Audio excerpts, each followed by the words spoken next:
Hey everyone, welcome to the show. So I have a disturbing story to share about a former Republican Party chairperson who was just arrested and charged in the murder of two women. 27-year-old Veronica Butler and 39-year-old Jillian Kelly have both been found dead. So here's what we know so far. 54-year-old Tifany Williams and three other people have been arrested. They're being held without bail. Adams used to be an Oklahoma County Republican chairperson, and she and her son were evidently involved in a custody dispute with Butler over Butler and the son's two children. So Adams' son has full custody of the children for some reason, but at the time of the murders, he was in a rehab facility.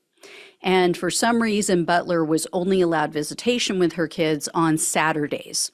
So the court also required supervised visitation, which is why Jillian Kelly was with her. She was the court-appointed monitor, or one of them. Well, this all went down on March 30th. Butler and Kelly were headed to pick up the kids, and Butler and Kelly disappeared. Butler was expected at a birthday party, some child's birthday party. She was going to pick up her child to take them to the party. She never showed up, so a search ensued, and then Butler's car was found abandoned on the side of the highway. The police say there were obvious signs of foul play. The car was surrounded by blood. They found a broken hammer. They found a pistol magazine, but no pistol. And then Butler's sunglasses were there. So when the police spoke with Adams, she claimed, oh, Butler called me. She said she had a change of plans. She wasn't going to come to pick up her child that day.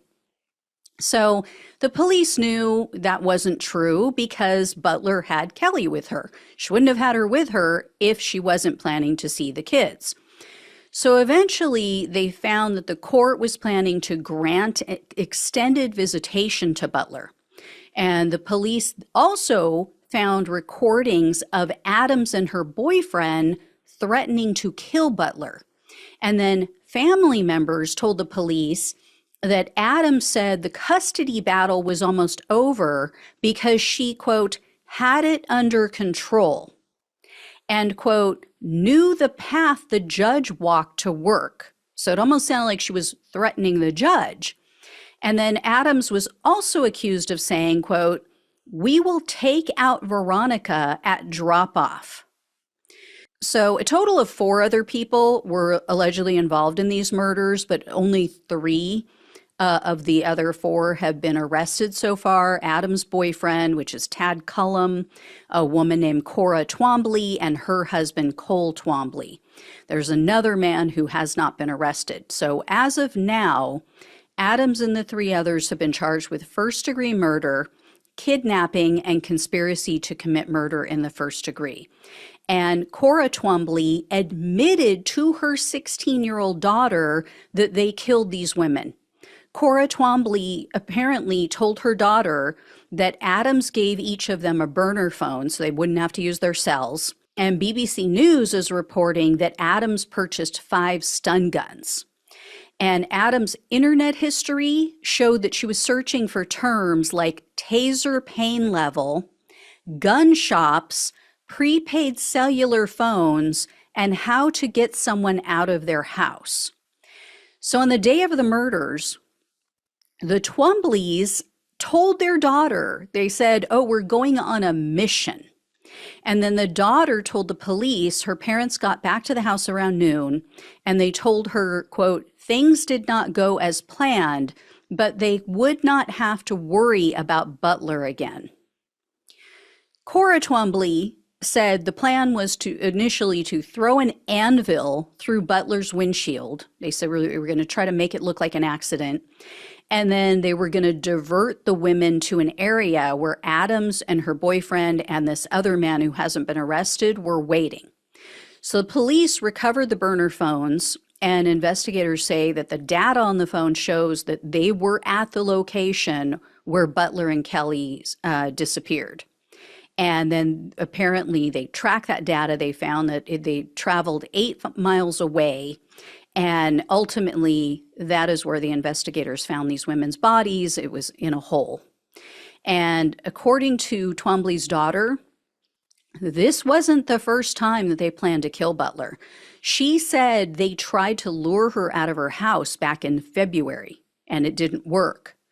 So the 4 who've been arrested, plus the man who was supposed to help them and, hasn't been arrested yet, apparently all 5 of them are members of a group called God's Misfits.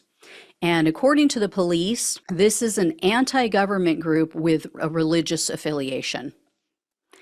I could have sworn there was something in the Bible about thou shalt not kill, but what do I know? And I'm not sure if this group is related or not, but I wanted to mention this because there was a QAnon affiliated group that I read about a while back, and the members of that group were plotting to kidnap children who had been taken away from their parents for various reasons. Now, of course, they always made it sound like the parents were the victims of the state. So I don't know if they're related. I don't know if, this is one and the same. But anyway, I will definitely let you know if I hear any more. Just another one of those God-fearing Republicans out allegedly committing a heinous crime. And some, I assume, are good people. These poor kids. I mean, it's my understanding they're only 6 and 8 years old. So now their mom is deceased, their father is in rehab, and their grandmother is in prison. And she'll never see them again, unless it's through, the prison glass. So let's hope there are some family members out there who can take care of these kids who aren't toothless and sociopaths. Is it asking too much?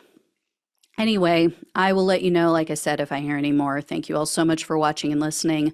Please like, share, and subscribe. Please donate if you can. Love you all. Take care. Talk with you soon.